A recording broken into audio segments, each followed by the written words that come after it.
High neck stitch பண்ணணும் அப்படின்னா பெரிய டவுட் என்ன மெஷர்மெண்ட்டு. நெக்ஸ்ட்டு வந்து காலர் வந்து லூஸ் ஆகுது. ரெண்டாவது எவ்வளோ மெஷர்மெண்ட் எடுக்கணும், எவ்வளோ வந்து லூஸ் கொடுக்காமல் இருக்கிறதுக்கு நான் எந்த மாதிரி நம்ம ஸ்டிச் பண்ணணும் அப்படின்னு பார்த்தீங்கன்னா, உங்களுக்கு ஃபுல் ஷோல்டர் நீங்கள் அளவெடுத்துருவீங்க. ஃபுல் ஷோல்டர் அளவெடுத்ததுக்கப்புறம் காலருக்குன்னு நீங்கள் ரவுண்டாக எடுத்துட்டு அதுக்கப்புறம் நான் காலரை மார்க் பண்ணுறேன் பாருங்கள். நம்ம காலருக்கு, அதாவது நம்ம கழுத்துக்கு தகுந்த மாதிரி நீங்கள் அளவை மெஷர்மெண்ட்டை கரெக்டாக எடுத்து நீங்கள் ஸ்டிச் பண்ணும்போது உங்களுக்கு அக்யூரேட்டாக அழகாக காலர் உட்காரும். இதில் வந்து உங்களுக்கு கட்டிங் டவுட் இருக்கலாம், மெஷர்மெண்ட் எவ்வளோங்கிற டவுட் இருக்கலாம், நீங்கள் எனக்கு மெசேஜ் பண்ணுங்கள். அடுத்த வீடியோஸில் நான் உங்களுக்கு சொல்கிறேன். இப்போது காலரை வந்து நான் 2 துணி, அதாவது லைனிங்கும் ப்ளவுஸ் மெட்டீரியலையும் சேர்த்து வச்சு ஜாயின் பண்ணி ஷோல்டர் பேக் சைடில் ஃபுல்லாக நீட்டமாக நான் ஜாயின் பண்ணுறேன்.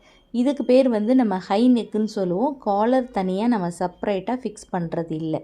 இது வந்து காலர் ப்ளவுஸ் முன்பகுதியோடைய வந்துடும். பார்க்குறதுக்கு ரொம்ப ப்ரொஃபஷ்னலாக ரொம்ப அழகாக இருக்கும் இந்த மாதிரி ப்ளவுஸ் ஸ்டிச் பண்ணி காட்டனில் போட்டால்.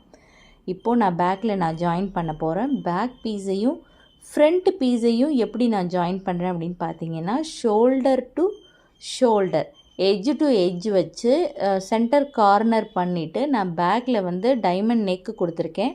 அதுக்கு தகுந்த மாதிரி ஷோல்டரை ஜாயின் பண்ணி பேக்கில் எடுத்து பார்த்தீங்க அப்படின்னா ஃப்ரண்ட் இப்படி தான் இருக்கும் உங்களுக்கு.